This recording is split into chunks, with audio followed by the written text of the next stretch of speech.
right. Welcome everyone back to Money Mixology. I'm your host, Jason. Got a few things to clean up for you this morning before we start the show. First of all, you can obviously tell my voice is shot. I apologize. I am getting over a cold and my voice has refused to come back from vacation. So during this episode, I am going to be a little scratchy. I apologize for that. We also had some technical difficulties in the recording. So you are going to be joining just shortly after the conversation begins today. My two guests for this episode are two of my favorite people. They are freshmen at Wright State University, two of the best students on campus. They also happen to be my two sons. So I'm joined today by Lincoln and Avery. And again, you're going to be hearing it pick up pretty quickly as soon as I sign off here.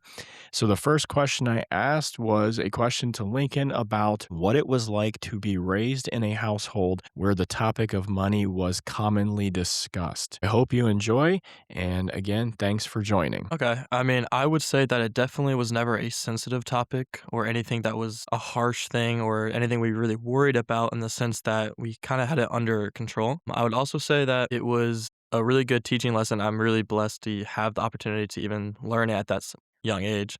I remember my first paycheck as well. Okay. So that would have been a couple years ago? Yeah, Right? that would be 3.5 years ago. Okay. So tell us about the experience. Oh man, it was awesome. It was $375 Big at time. minimum wage.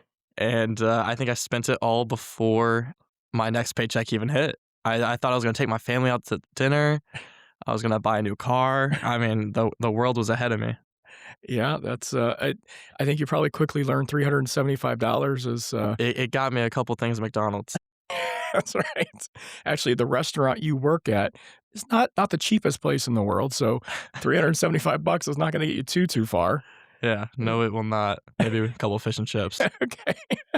So, and we'll let you throw in a plug for the restaurant. Where do you work at? I work at the Last Queen Gastropub in Enon. Yeah. For all the listeners out there, it is amazing. It literally is the best British pub in the area. So I would recommend going there. Obviously, it'd help if they tipped you to get you going there. Absolutely. So I can have more than $375. So Avery, do you remember your first paycheck? Yeah, it was about $365, and I wasn't too nervous about it because it was the first big paycheck I've ever had, and it felt pretty good. Yeah. So it's interesting because there's probably some adults who still wouldn't mind a $375 paycheck. But uh, do you recall what was my one directive to you guys when you got your job? It would be save 20% of gonna your say. paycheck. Avery, you agree with that? Yep, saved 20%, and I still do. That's right. And what I have to say as a dad, what's kind of funny, obviously I have access. I see your guys' accounts over the years. Yikes. And Lincoln, you tend to be like, let's say your paycheck's, again, we'll just make up numbers here. Your paycheck's $150 and you're just like, yeah, just throw $40 over to the savings account. You kind of like do it in what amounts to roughly 20% chunks. And Avery is much more like me. His is to the penny. So I would see transfers from your checking account over to your savings account for, $17.42. I do it I'm like, that is a exactly. random amount. But it's not random. It's exactly 20%. Yep. Yeah. Okay. So in that vein, right, then how much has that impacted you? Do you really even notice the 20% that goes away? Do you pay attention to it, or does it just sort of become part of the routine for you? Whoever wants to, Avery, you want to go first? Yeah, I notice. At this point, I have the savings that I look at every once in a while, and I just notice, it going up, and I just slowly add to it. So it kind of helps knowing that I have money there if I need it. Mhm. And I don't really notice a difference because I try not to spend my money. So it's kind of hard to notice if there's like a big difference if I'm taking out of my paychecks, even though my paychecks aren't that big. But You're not really using the other 80% anyways. Right. Lincoln, have you noticed? I mean, does it impact Ever you? since I used Rocket Money, I have not noticed because it does it automatically. So it's out of sight, out of mind. And it's just, so I don't really see when it's getting saved up. But all I see Somebody's is my been spending. listening to my show. Automate everything, huh? Yeah. Okay. So, see, look, listeners, my parenting skills are working. Kind of. So you're using Rocket Money. Okay. So tell me about that. Like, how are you using it? What is it process kind of thing? It's really user friendly, to be honest. I'm not doing much of the physical work of it. I mean, it goes from a top-down savings, so, I mean, once you get your savings amount that you want, and then you just pick your or kinda adjust your budgeting with the rest of your spending, and if I had more bills, I can definitely see it being more useful, but since I don't really have much overhead, it's still useful, but I'm not using it to the as much as I could be. So at this point, you're basically using it as a streamlined, like automated saving system. Absolutely. Okay. And Avery, you're still doing yours manually, correct? Correct. In terms of moving the money? Correct. Okay. So, and do you use any sort of, or I should say, what is your tracking? Do you just simply log into your account and kind of keep an eye on it? Yeah, whenever after I get paid on Fridays, I go into my account and I just see what I get paid under deposits, and then I just multiply 20% and then just go in and transfer out every single time. Okay, so just a systematic thing. Lincoln, you're having the system do it for you essentially. Are you doing a set amount every time? It's a custom set amount, yes. Okay, so you're just telling Rocket Money, go take this amount every whatever 2 weeks. Yeah. Okay, and I also, if I understand correctly, you're also using somewhat of a manual system, like a journaling thing. Yes, absolutely. So I use my physical journal and then Rocket Money to make sure I'm double checking everything, just because I need to get my spending back in wraps. Okay, what? Talk to me there. What have we lost a little control here? What's going on? It was almost like I wasn't watching my bank account as much, and so you didn't really know how much was in there or how much was being spent out. It just wasn't being tracked, and what can't be tracked can't really be improved. So, do you think that that sort of lack of paying attention to it, was it because you don't have the overhead, you don't have the, like, sort of, I'll say, adult type of expenses, so you didn't have to worry about it as much? Yes, I didn't have that fire underneath me to kinda get me going, to keep me responsible for it. Okay. So, one of the reasons I wanted to bring both of you on was less about your specifics and more just having you represent sort of your generation, right? You're the young college student who's getting started. What do you see among your peers? Are you experiencing that they are struggling with money? Are they managing it well? Do they know about money? What's your feeling there, Avery? Of course, there's a difference in household styles and with the people I work with and people I go to school with. So it's kind of hard to determine sometimes, but I try to notice like when I usually spend my money on like clothes because I work in retail and a lot of my friends talk about how they need to save money and they don't spend money on drinks and stuff, coffee and all that. So it's kind of hard to determine like their financial position, but I would say that the people around me don't really watch their money as they should and talk about how they need to save money. So that kind of is interesting to hear. But I would say that typically people just notice they aren't making as much money as they're spending, so they realize that they need to like, keep it under wraps. So, when you say they're talking about saving money, is your sense that they really mean they're overspending and they need to stop spending as much? For clarification, right? Like you are saving money. You're taking money out of your paycheck and putting it sort of Mhm. permanently away. It doesn't sound like they're doing that. It sounds like they're actually overspending and they're trying to kind of rein in the spending side. Is that your Correct. sense? Yeah, I'm not some of my friends talk about savings, but I don't think many people realize how important it is to actually have a savings account, whether it's in case of an emergency or, need work done on your car or just any different situations. But yeah, I feel like they just don't realize how important it is to have a savings account. That felt a little bit like a personal shot from one brother to the other. Absolutely. I can definitely relate to the car experience. I just had to spend quite a bit of money for some new brakes. And, yeah, and that came out of nowhere. It was an unexpected amount to take out. It wasn't anything small, so it really helped that I had something in place to have a save up for specifically car-related payments. And you and I have actually, because of that largely, right? We've talked about sort of this secondary type of savings that we would call the reserve, right? So where you have money that you're temporarily putting away. And Avery, I know you do this like for your oil change type stuff, which you do your own oil change, which is cool, but you're still saving up the money for the materials and stuff. And it is different when we say saving as in like long-term permanent type stuff versus this shorter, saving up for Christmas or birthdays or for maintenance on cars, tires, that kind of stuff. So Have you started linking sort of a secondary reserve for smaller things like that that you know you're going to have to do in the next year or 2? Yeah, so that's really the big thing Rocket Money's helping me with Okay. is it does do like 3 or 4 different kinda pots of money to save up for within a year to 2-year goals. Okay. One of is Christmas, yes. Okay. So, for me, I assume? Absolutely. Okay, that's Just yeah. buying gifts for you is the easiest thing ever. Okay. Well, we should just let's keep in mind, this radio show better go well because I do control your Christmas budget. Right, right, right, So right. so, Avery, are you doing any kind of, well, again, what we would call reserve, like, where you're just temporarily putting some aside? I haven't really separated my savings from my reserve. However, I also still live at home, so kind of I need to factor that in, and I need to start that, but I'm gonna be honest, I really haven't started it. Yeah, I mean, you probably don't need to as much right Yeah. now at this point, right? Most of your overhead's covered by, not most of it, all of Yeah. your overhead's covered by Yep. me, your Yep. literal overhead. So, I think that's fair. Okay, so when Lincoln, Avery kind of mentioned some of his peers that he works with and their general view of money. What are you seeing? Because the people that you work with are actually a little bit older, right? You're at a restaurant, so you're typically dealing with slightly older people, as opposed to Avery and sort of the retail environment. Is there a difference there? Do your peers or coworkers talk about it? What's their view? I believe so, yeah. So my really close peers, my friends, they are all really well versed into saving and whatnot. They're kinda like me, and you definitely rub off on them as well since you know them.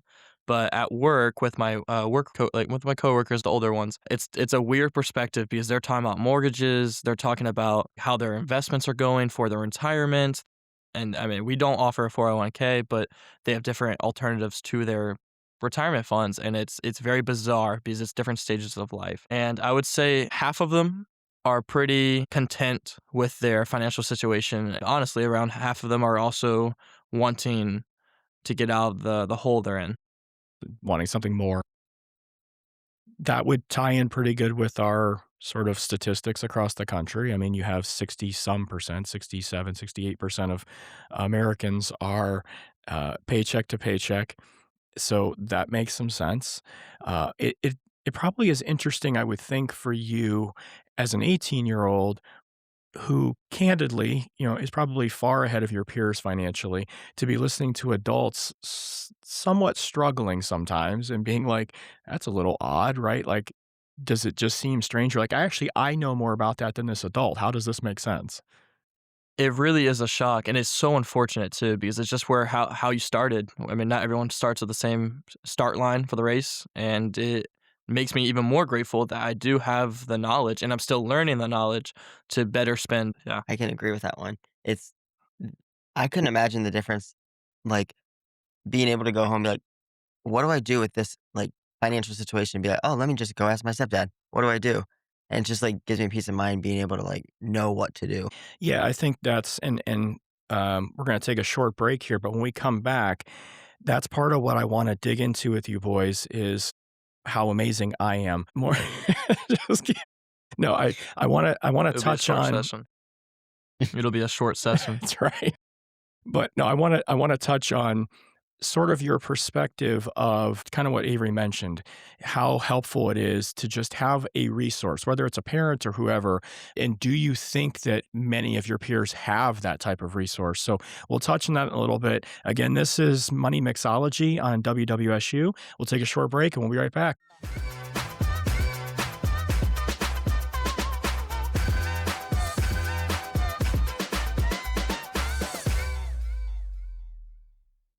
Welcome back to Money Mixology on WWSU. Again, I'm here with my guests, which are my two sons, Lincoln and Avery. They are freshmen here at Wright State. And so I guess I should back up for just a quick second. Avery, what are you majoring in? My major is nursing, and I am gonna give a little self credit here, real quick. Graduated high school with like 36 college credits, so I am technically sophomore level at this point, Okay. based on my first semester at Wright State. So does that mean you're going to move out of my house a year early? We can move on from that Yeah, subject. see, walked yourself into that one. Okay. And Lincoln? I have 2 majors right now. It is entrepreneurship and psychology, and I wasn't going to toot my own horn, but Avery, I graduated with 56 credit hours. I mean, basically, that was just getting the state to help me pay for your guys' college. I don't have any problem with that. I did want to touch on a topic in terms of learning about money. So each of you took my personal finance course when you were in high school because it's now a requirement for the state of Ohio, and you actually took it at college level. And we've had a number of your friends have taken. I know Avery, some of your coworkers have taken the Mhm. course. There's been a lot of people that have gone through that class. And while I think that class is tremendous value and important for young people, I'm curious your thoughts about whether you believed you got more impact and more knowledge from just sort of the daily household thing of being around me versus the actual course itself. I absolutely think that the people that you're around the most have way more of an influence than your class. And I think Okay. that you as a dad has been more influential financially than you as a professor. I'm not sure if I should, I don't know. I'm not sure if I'm hurt by that or complimented Was by you that. either Yeah, I think it's very important. The class helps give specifics and knowledge. However, being able to have someone at home to put it into perspective in certain situations and know what you should actually do is very helpful on top of just, learning the basic knowledge in the class. Yeah, because my fear with the class has always been that two things. First of all, because it's such a short period of time, you're kind of cramming a ton of information into this, very short course. And so it's hard to retain some of that.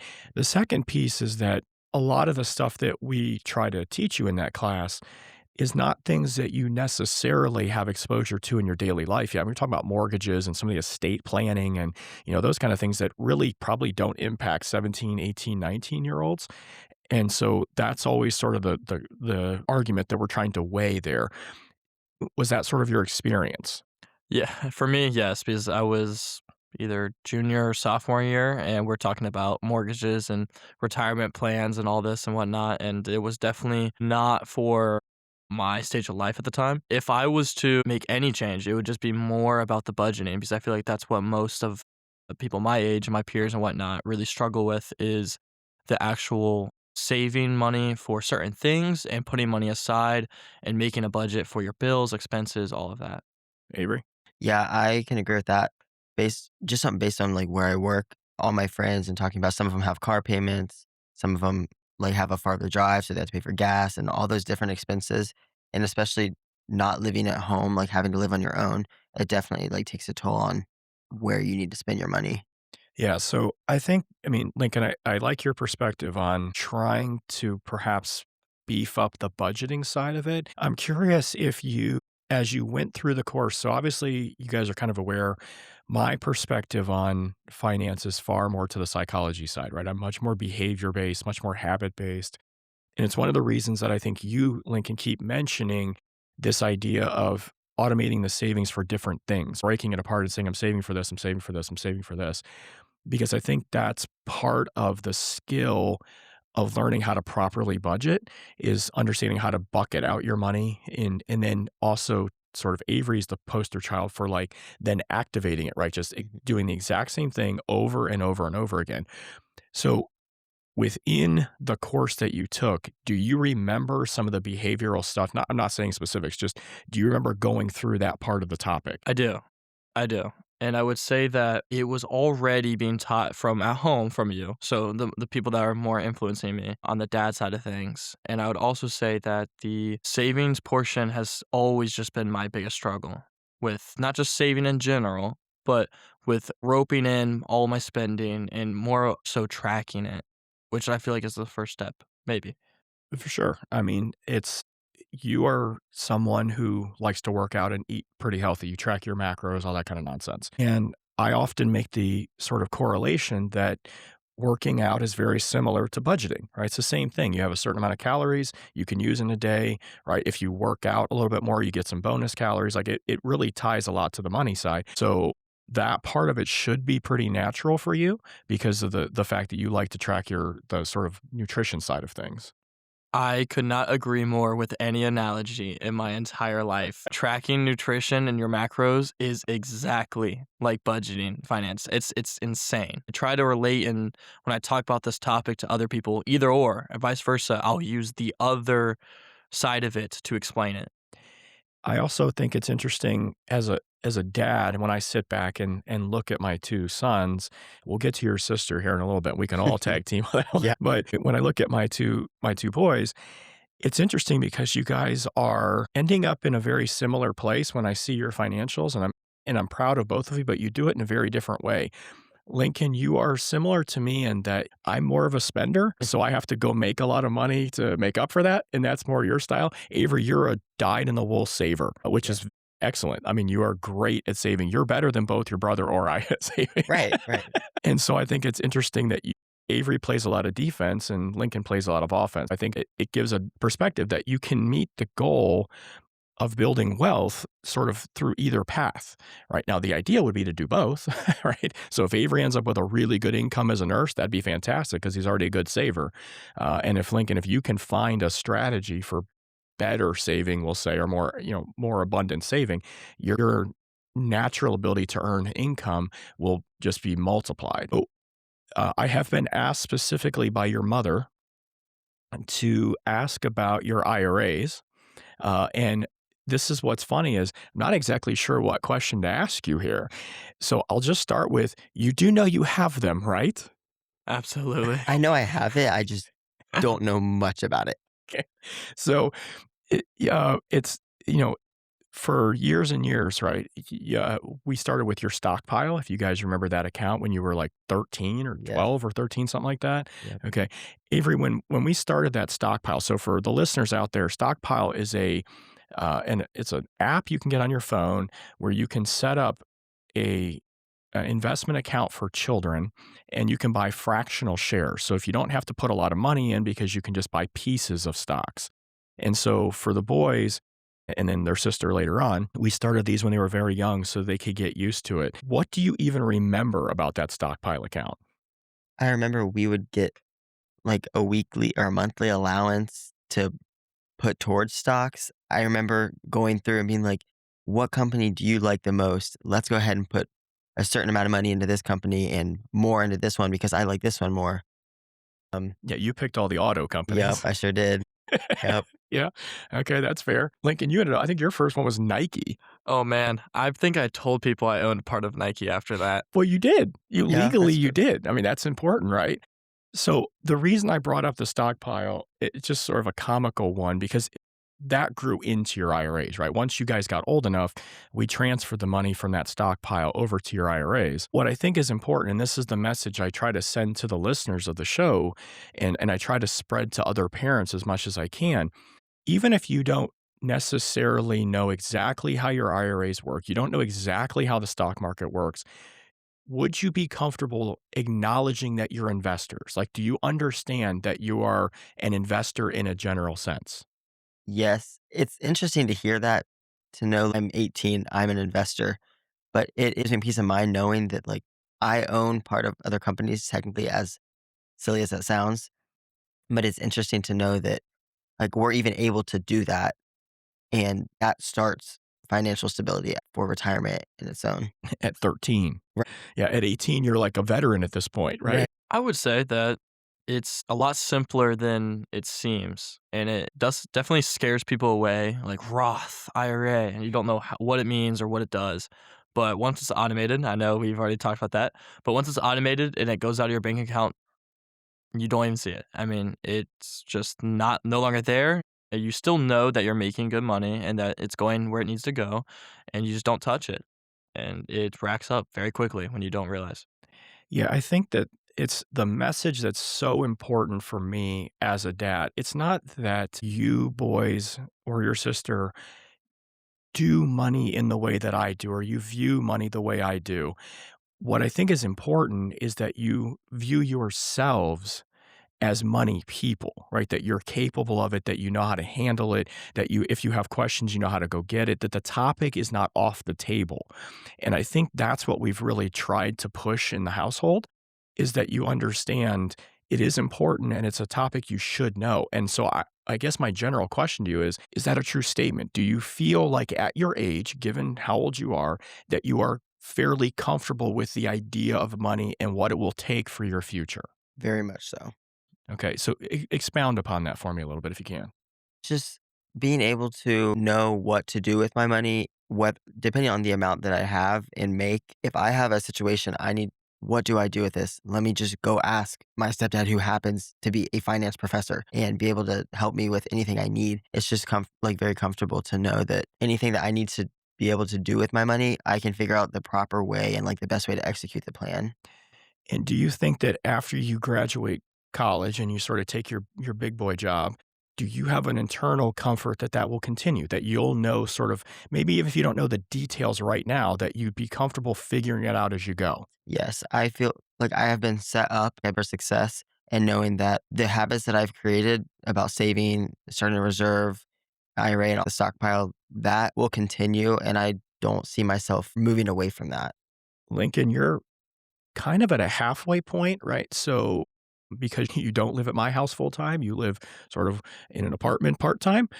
And so you are already having to make some of these decisions. Do you feel a comfort level internally that you can control the money, you'll be able to carry it forward, that kind of thing? I'd definitely say just with the budgeting and whatnot, it makes me feel a lot more comfortable, almost as if the money is all in front of me. Like I can see it all visually and I can see what's happening. I feel a lot more in control. I feel like I know where things are going and I know where to put them. It's definitely just a game changer versus just not watching your spending, not what just afraid to look at your bank account because you might not know how much is left or if you've Yeah. overspent. Yeah. It's really interesting. I think I try to be pretty transparent on the show with the listeners and help them understand some of the struggles I've had in the past. And you boys are familiar with some of my history on this. And I was not good with money when when I was in college and when I graduated, even though my parents were very responsible, taught us a lot about money. I had the knowledge. And I think it's a lot of what drives my belief that this whole topic is about behavior and habits and not about just the knowledge because I had the knowledge. I mean, my parents were fantastic at teaching us money. I just never internalized the behavior. And so I was a disaster when I got out of college. I mean, I was kind of like, I mean, I learned all the stuff not to do, which makes me a better planner, I suppose. But that's the part I think is important for you guys is I've seen the two of you. I mean, you are miles ahead of where I was at your age. I mean, light years ahead. And so that part's exciting for me. Lincoln, I know you have a couple of your buddies that are like very specifically trying to not follow your advice, follow your similar style based on my advice, I guess, for lack of a better term. So Roger and Zane, right? And so when you talked to them, what are those conversations like with them? Because you've been buddies with these guys for, I don't know, Too 20 long. years. But no, definitely. So one of my friends has definitely picked up the journal part of the budgeting thing. Okay. And what started the Rocket Money journey was all three of us saying that we're tired of somehow losing money as if it's actually being stolen from us and it's just not our own spendingness. I would definitely say we all did Rocket Money together and tried to make it work. And that was about a year ago. And recently I've gone back into it pretty harshly into Rocket Money to get it back under wraps. Okay. And do you feel like your buddies, are they still doing really well in addition? Yes, I'm proud of them, I guess. No, but we definitely all are a lot more controlled with our spending, especially when college starts up and you start working a little bit less. You better start controlling that money because it's going fast. Yeah, and college is not cheap, right? Oh, I need to start this Rocket Money thing. Well, I know somebody who can help you with I that. All right. We are going to take a quick break and we'll come back and finish off this conversation. Appreciate you staying with us.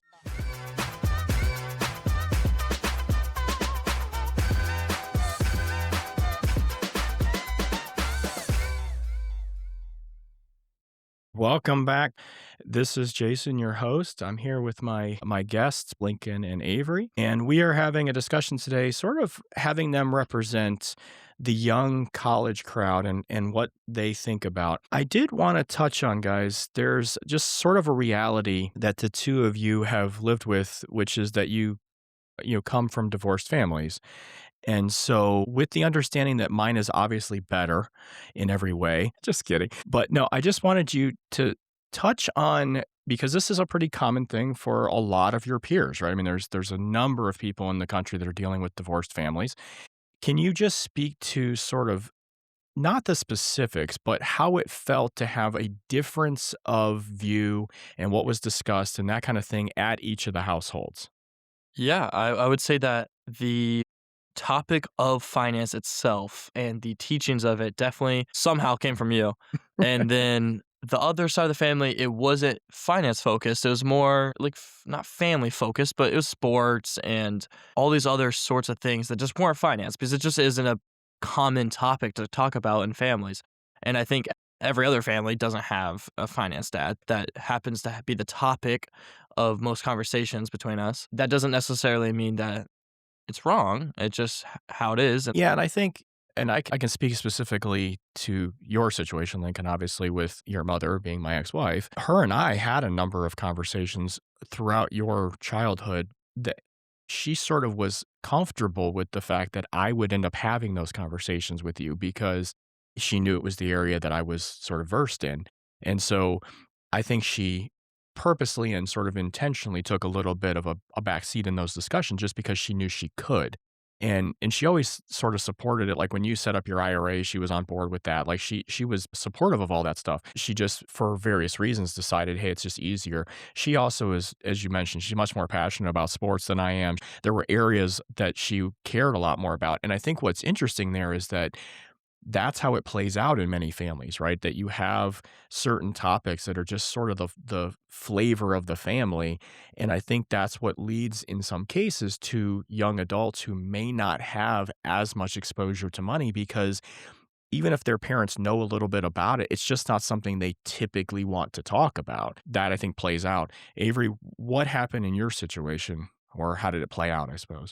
Mine was more of money was kind of not, I don't want to say dire need, but it was definitely more on the stress side. Like it was a worry. And whether it was spending money on groceries throughout the week or they would spend a lot of money, that side of the family was spent like basically just throw money away by whether it was pouring money into a car that continuously had problems when by the end of spending all that money, you could have had 2 new cars that would have lasted you 3 more decades. But yeah, it was more of kind of a worry in the back of my mind as opposed to just not really having to worry about it because saving from what I had heard and received, saving wasn't really an important topic or even existent in those households, which is definitely sad to hear. So, were you conscious of the difference as you were growing up? Or did you is it now looking back and understanding It's it? I was, like, aware of it, but looking back at it now, knowing just even my position as an 18-year-old compared to parents who were 40s and 50s, it's just very different to know how I feel like I'm on such a better path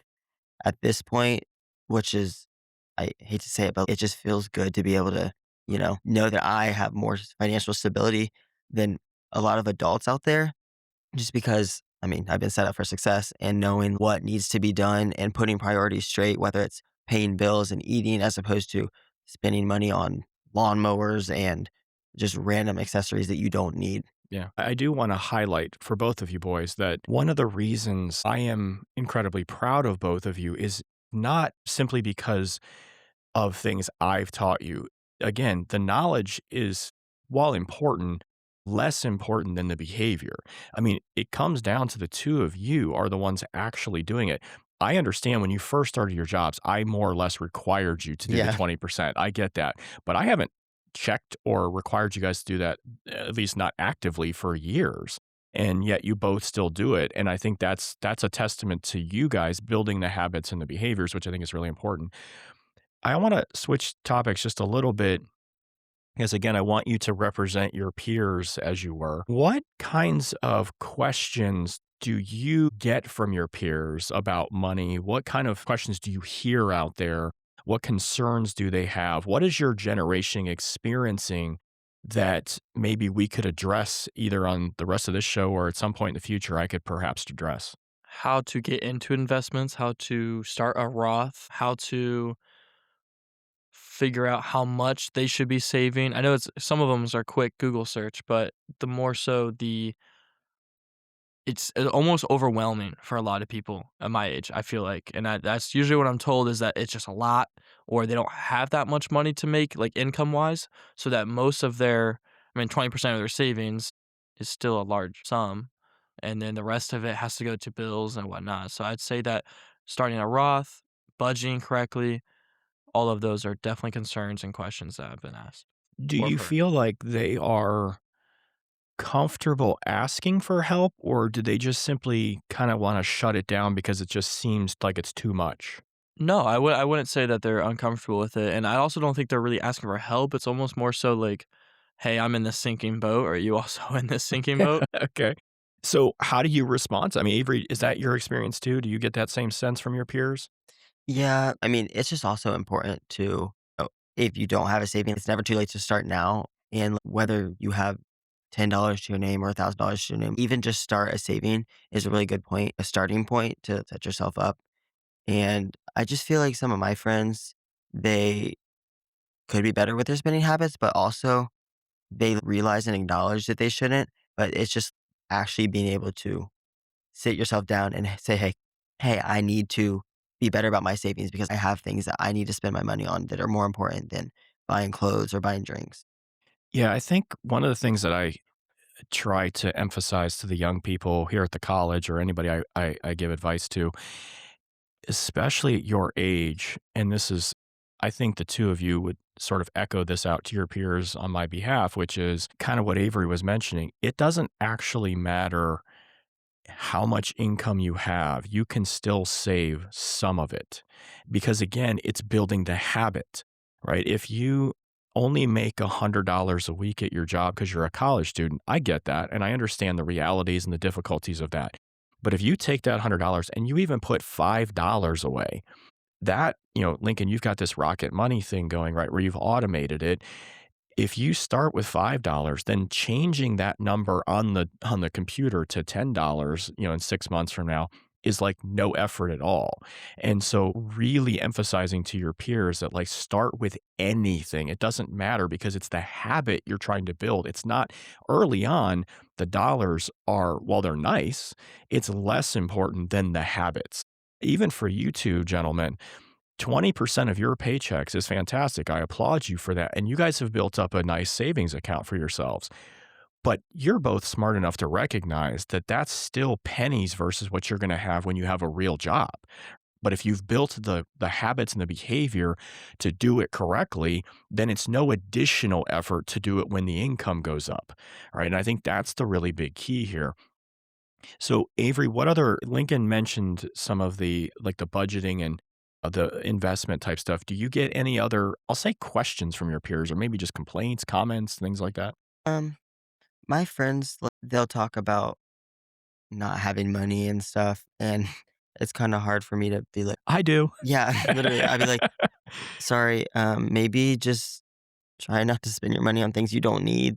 I just can't stress enough. If you know I need to pay my electricity bill or my power's going to go out, then you need to know I need to not go out and buy 5 sweatshirts. Like, I need to spend money on that, my priority, so I can live and just, like, maintain myself before going and spending money on things like, I have sweatshirts, okay, I don't need the sweatshirts, I really want it, but it's very important to know and, like, set your priorities straight besides finance, just to set yourself up for success and realize, like, what you need to do is important. I think that brings up a really good point of that being not financially literate does make an impact on your overall spending and Mhm. your overall life. And I think it's unfortunate not everyone has the ability to learn good portions of finance. I know now it is, you said it's a law in Ohio to learn it in high school. Correct. I think that's a great, great thing, and it makes me very happy that more people are becoming more literate within their own finances, their own investments, their spending, all their habits, and just even recognizing it is something that you have to learn. And it's something that I think we in the future as like a society should really focus on is helping people become more literate, just more aware of their spending so that they can make those hard decisions on their own. Yeah, I think that is you hit it on the nail that it's about understanding and being aware of what's out there, right? And the fact that money can be taught. And I think that's one of the really unfortunate misconceptions that people have is that, if you don't come from money, you'll never have money. And it's like that's not how this works at all, Mm. right? If your parent couldn't read, that has nothing to do with your ability to learn to read. And so when we start looking at money, it's the same thing. It's certainly advantageous to have a parent who understood money because then they can teach it to you. That I think that seems obvious, but it's not the only path. We can use the two of you as a really good example. I don't know anything about medical or anything like that, but Avery's going to be a nurse. Well, it's not because his parents knew anything about it. It's because he went to school to learn it. And so I think that money is not, it doesn't get to play by its own set of rules. It's not different than every other topic out there. It can be learned, it can be taught, and you have to seek it out. And so I think for your peers, the advice would be that it is possible. I want your 18, 19, 20-year-old peers to avoid the sort of fatalistic approach of saying, well, I just can't learn this and I'm always going to be Mhm. poor. And that's just simply not true, especially at your age. You have such a long time to get better that I think is important for them to sort of just keep that in mind. Gotta take matters into your own hands. Yeah. Before we finish up, we got a couple minutes left. I would be remiss if I didn't bring up my favorite story, and your mother will love this story. The two of you were the sibling rivalry brothers, all that kind of Yep. jazz. But we remember being dumbstruck when each of you came to us and decided you wanted to buy a Nintendo Switch. And the two of you joined forces and came up Mhm. with a scheme to try to buy it and share time on this. Do you remember that? Oh, I sure do. I do, and I remember taking advantage of the situation. Yep. I remember using it probably 80% of the time. Yep. And Avery, why you specifically wanted it for one reason? What was I wanted to play it in the car, and I just, it was so fun and I wanted to play. wasn't there a game? It was snipper clips. Oh my god. We used to sit on the floor and put the Switch on the table, and we would both play it, and we were fighting each other. I was like, "Come on, Leakin." So what started off as brotherly love and a joint effort actually became a little bit of a household battle over this thing? Yeah, I can acknowledge my faults for that. I think I took that way more than he used it. I think the lesson Yep. here is never share. Is that right? Correct. Okay. I can agree. Well, my lesson here is to sway him to buy part of my. Yeah, literally. It was Take me. advantage of my relatives? Okay. Either one of those is fair, I suppose. All right. Well, everyone, I appreciate you joining us for today's show. Boys, I appreciate you both being here. Thank you for having us. Thanks for having. Yeah, right. Yep. You have no choice. It's either that or Right. you don't get to go home. So again, I appreciate everybody joining us. We'll be back next week. Next week's show, again, Saturdays at 10 a.m., is with Dr. Dinsmore from the marketing department here at Wright State. And he's going to go through a topic I'm super stoked about. He specializes in the way that the consumers are marketed debt. So he's going to talk to us about specific strategies and styles that you are kind of engaged and inclined to take on debt, and specifically that's being targeted to you. So I want to talk through that with him and get his expertise on it. So please join us again next week. Everybody have a wonderful day.